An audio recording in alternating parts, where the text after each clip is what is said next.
Usai debat pemilihan presiden yang digelar oleh Komisi Pemilihan Umum, berbagai realitas politik pun terungkap.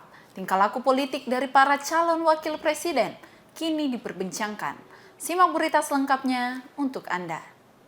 Debat terakhir Cawapres kerap disinggung mengenai bahasa tubuh yang ditunjukkan oleh Cawapres 02, Gibran Rakabuming Raka.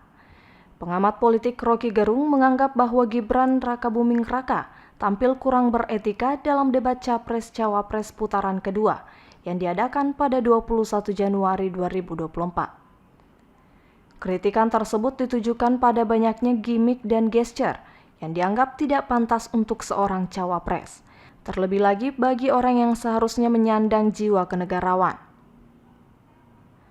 Video yang berisi kritikan tersebut diunggah pada 22 Januari 2024 di kanal YouTube resmi Rocky Gerung.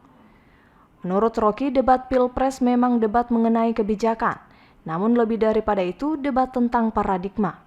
Hal tersebutlah yang menjadi sorotan ketika Cawapres 02, Gibran tidak mampu menunjukkan kepemimpinan konsep. Rocky menilai bahwa Gibran tidak memahami paradigma dari pembahasan karena bertanya soal lingkungan dengan istilah yang teknis. Bahkan Rocky menyebut bahwa pameran kecerdasan Gibran terbatas pada bahasa tubuhnya, bukan bahasa akalnya.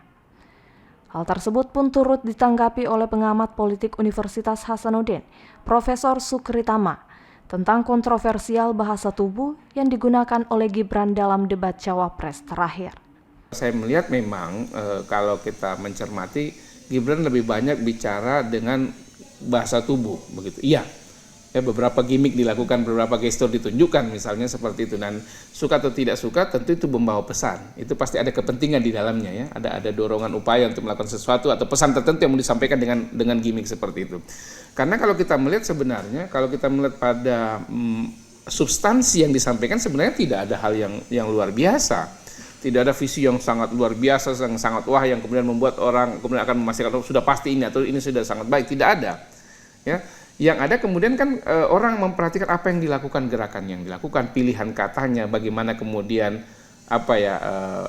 pilihan diksi yang digunakan, bagaimana itu disampaikan, bagaimana kemudian mimik yang ditunjukkan ketika itu. Nah, lebih banyak memang bicara dari konteks itu sehingga kemudian orang menangkap ya, karena kalau dari kalimat sebenarnya kan tidak ada hal yang dalam tanda petik yang dianggap betul-betul sangat menyerang, itu kan tidak ada.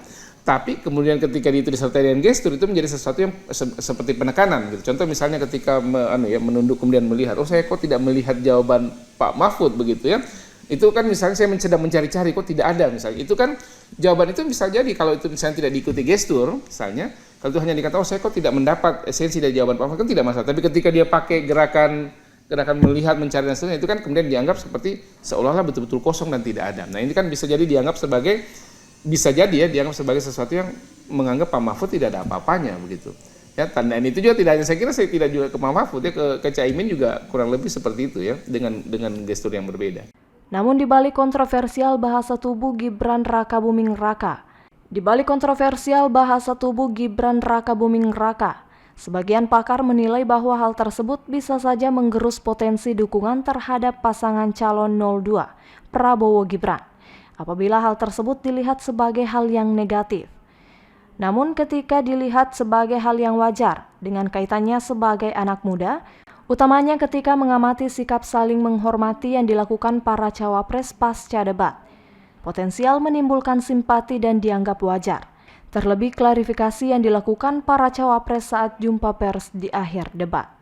Rahmatia Taslia Ramadhani, Unhas TV.